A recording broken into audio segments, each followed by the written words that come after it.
আমাৰ 123খন গাঁৱত বৰ্ডাৰ এৰিয়াৰ 123টা হেবিটেশ্যনত এনেধৰণৰ বিভিন্ন সমস্যা আলোচনা কৰাৰ বাবে প্ৰক্ৰিয়া আৰম্ভ হ'ল।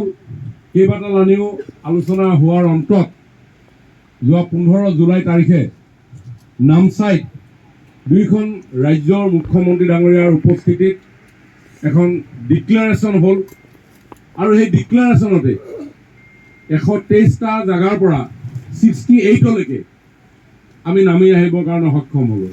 আৰু তাতে সিদ্ধান্ত হ'ল যে ৰিজনেল কমিটি গঠন কৰা হৈছে আৰু সেই ৰিজনেল কমিটিত দুইখন ৰাজ্যৰ একোজন মন্ত্ৰী যৌথভাৱে অৰুণাচল চৰকাৰৰ তৰফৰ পৰা এজন মন্ত্ৰী আৰু অসম চৰকাৰৰ তৰফৰ পৰা এজন মন্ত্ৰী, সীমামূৰীয়া যিসমূহ সংশ্লিষ্ট বিধানসভা ক্ষেত্ৰ আছে তাৰ বিধায়কসকল আৰু দুইখন জিলা প্ৰশাসন আৰু লগতে দুইখন চৰকাৰৰ একোগৰাকী ছেক্ৰেটাৰী লেভেলৰ বিষয়াৰ সহযোগত আমি যাতে আমাৰ স্থানীয় ৰাইজৰ লগত আলাপ আলোচনা কৰি আমাৰ এই সীমা সমস্যাটো নিষ্পত্তি কৰিব পৰা যায়।